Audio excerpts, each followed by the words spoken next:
only be in here, I'll be a little bit of everywhere. When I think about my money and how much I've spent, how quickly I spent it, and where it all went, sometimes I regret it, sometimes I don't care. If my life knew the value of my collection, I'd need to be in your prayers. Some men like to gamble, some men like to race, some men like to party, to drink and fall on their face. But I've been collecting knives since the time before MySpace. Some are fixed blades and I have many that fold. Some go down in value, but some appreciate like gold. There's a feeling inside, a hole in my soul. If there isn't a new knife on its way to my home, order a full custom, get on a wait list. Could be a year or 3, but it's worth buying to me. Hey guys, welcome back to the channel. Jim here. I'd like to discuss with you today the brand new Ketuo Meridian. This is wildly different than everything else Ketuo has offered. And I think a lot of people are going to look at it initially and go, I don't know how I feel about this. Mainly because of the pivot design. And it is a wild pivot design. Now, the way I look at it is, it looks like a high-end custom art knife. I see a lot of Art Deco inspiration here, and I'm kind of into that. I think that's pretty darn cool. But I realize it's not going to be everybody's cup of tea. Cup of cheese! So let me just start off by saying this. For me personally, this is not the kind of knife I would normally carry. However, I have a great appreciation for the lines and flow of this design. I love the Art Deco feel of it. And I love the artistic nature in which this design is screaming at me. But it is not an EDC knife. I don't see this being a knife that somebody's going to carry every single day and then use it for every single task. I just don't see it. But what's funny about that is, a lot of people may overlook this knife entirely just because it doesn't fit that EDC role for them. And they would never get to experience how this action feels, how this uniquely shaped flipper tab feels, because it feels entirely different when I'm opening this knife versus pretty much anything else, just because of the shape of it and the way the jimping is done.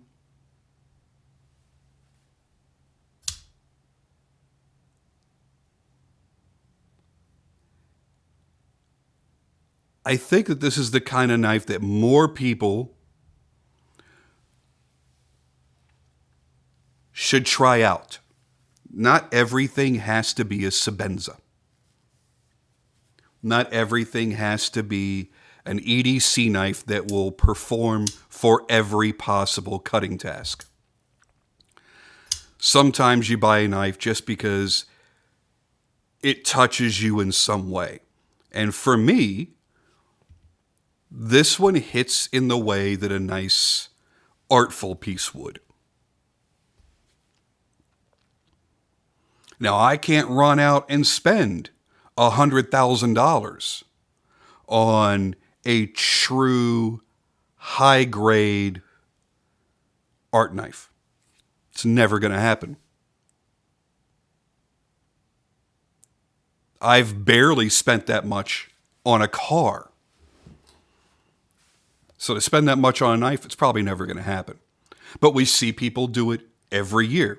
We see the videos come in from TKI, and our jaws drop when people pan across the knives on a maker's table and then zoom in on the bidding sheet and see 85, 90, 100, $110,000, and some that obviously go way, way, way higher than that.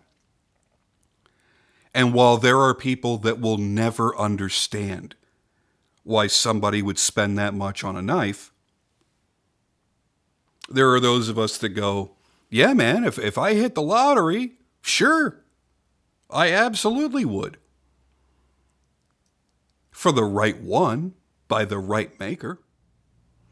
But that's the thing, right? If you hit the lottery and you have, this infinite amount of money or seemingly infinite amount of money, that's a lot different than the way the rest of us in the world live. The same way we could say, it's no big deal to spend $10 at the drive-thru to grab some food on the way home to save myself the work of cooking, is the same way somebody looks at spending $100,000 on a knife because they go, that's pretty darn cool. I don't have anything like that. If you're making $100,000 a year, spending $20 on a quick lunch, no big deal. If you've got $100 million in the bank, dropping $100,000 on a non-essential item also isn't a big deal. So, that's just the way of the world. So, yeah, if I hit the lotto, sure, there's a lot of makers that I would be getting into that I have drooled over for most of my life and wish I could own some of their knives. And a lot of them, quite honestly, are art knives. They're things that would give me no practical reason to carry or to use. So my collection of EDC knives would also have to grow pretty much exponentially because I would need to have more knives to carry because I'd have so many Fancypants knives that I wouldn't want to carry because who wants to destroy a piece of art? You're taking that away from the world. Here, you get to experience what it's like to have something that's in the vein of an art knife, but isn't so expensive that it's cost prohibitive to own and carry. And it's not a one of a kind, so you're not taking it away from the world by using it and or possibly destroying it. It's in the price range of a regular knife, a knife that you would typically buy and carry. Let's talk about the specs on this, and then we'll get into the rest of the review. First off, the Meridian's overall length is 8.58 inches. So it is very, very long, very slender. Blade length is 3.54 inches, which kind of shocked me when I read that because it feels like a much longer blade. I thought for sure that's a 3 3/4 inch blade. And it's not. It's just a tick over 3.5 inches. Handle material, as you would expect, 6AL4V titanium, along with the pocket clip, the pivot island, the pivot itself, and the hardware being used, all titanium. The pivot does use ceramic bearings. You've also got a ceramic detent. And the weight is 4.37 ounces. Now, Ketuo has the designer listed as Mitchell Picard. That's not a name I'm familiar with. I apologize. I've never heard of Mr. Picard. And so I can't tell you other knives that he has designed to give you any frame of reference for his work, except to show you just this one. And I like what he's done here. Again, I like the Art Deco aesthetic to it. I like that it's very slim, which means once it's folded up, it's very easy to carry. It takes up very little room in the pocket. I'm sure it's long, but it's very narrow and very thin, so it's not a pain at all. I am seeing design cues from other knives, from other designers, and I'm not an enormous fan of that. You guys know that about me. Now, it's okay to borrow some influence here and there. Everybody's done it. And that's how you can create some of the best designs in the world. You take things that you love, that have inspired you, or that other people, the buying audience you're trying to reach, also love, but you're not directly copying it. You're taking elements of this and elements of that and putting it into your design and just using those points to enhance it. And that's what I'm seeing here. One thing I've got to say is it is addictive with the action. Again, I love the feel of this flipper tab, the way it's shaped and the way that it's been jimped. And it flows right off of that very rounded frame. It's really, really nice. You have a nice landing area for your finger after you've broken the detent and the blade has flipped open. There's nothing harsh here hitting your fingertip. I like that a lot. I think if I had any criticism, it's the fact that they went for such a skinny design and they've contoured the frame so much for ergonomics, and they've done a great job. It does feel great. That it leaves very little material here. It gets very, very thin. So what you've got is a little bit of an edge in there as you're reaching for the frame lock to disengage the lock. So yeah, I wish that could be a little bit gentler on the finger. For me, it's not a big deal because I don't feel much in my fingertips anymore. But for those that have never worked with their hands at all, maybe you're just sitting in an office typing on a keyboard all day, you're going to feel that. You're going to recognize that there is a harsh edge right there. Now, it's not sharp, but it's just a little bit harsh.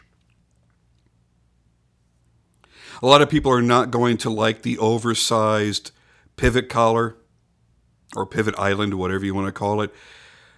At first, I didn't like it either. Again, I saw this in pictures at first, and I was like, I don't really know how I feel about that. In person, somehow, it's not as loud. It doesn't stand out quite as much. And it's funny, as I said the word loud, I realized that it more or less looks like a cymbal for a drum set. You know, like the cymbals that you hit, not like a symbol, like a logo. And while I dig the look of the pivot, it makes me wonder what kind of spanner tool you're going to have to find or jerry-rig in order to loosen or tighten the pivot to do any basic maintenance over its lifetime. Keep that in mind. If you're a person that does not like proprietary hardware, this may not be the knife for you. Now, it doesn't look too challenging.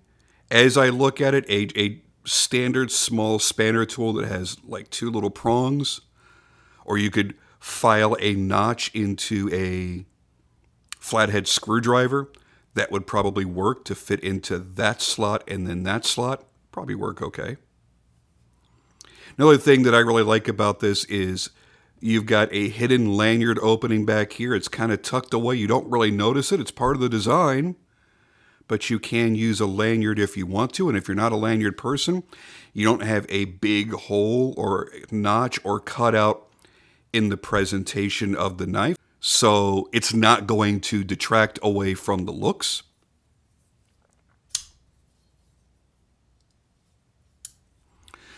Overall, I think that this is going to be a knife that not everybody is going to want. The people that do find it attractive, when you get it, you're going to fall massively in love with it. It is far nicer in person than it is in pictures. It feels really good in the hand. Superb action, which we have come to expect from Ketuo. But if you're looking at images of this or you're watching this video going, oh man, I don't like that pivot area. I think that is gaudy. It's overdone. It's nonsensical. I don't think it flows with the rest of the design. I don't care about Art Deco. It doesn't really do it for me. Then you're definitely not going to like it. It's not one that I would tell you to take a chance on. If you look at it and go, not my cup of tea, then don't order it. You're not going to like it any better in person. If you see it and go, hey, that's pretty darn cool, you will like it more in person than when you saw it in pictures. So there's that. As always, I don't really ever tell anybody, go out and buy anything. I just try to present you my opinions along with the specifications, the things that are inarguable. You know, the fact that it is this size and it is made of those materials. And I just tell you how I feel about it, both for myself personally and as I look at it as a collector. And yeah, looking at it as an average collector, this is going to be a divisive design. And I think they knew that when they made it. I don't think that they planned on selling as many units of this as they have of their Shadow or any of their other more very popular models. This is a love it or hate it kind of design. And I'll leave it at that. Thank you guys, as always, for joining me. I do appreciate it. Thank you also for having subscribed to my channel. It does make a big deal. And by the way, again, in my description for this video, go in there and you will find links to my other channels. I still review watches. I have my watch channel. I have an alternate EDC channel which covers knives and gun accessories and flashlights and other cool EDC items. And I did that because there are a lot of cool EDC items that are not strictly knives, which is what this main channel focuses on.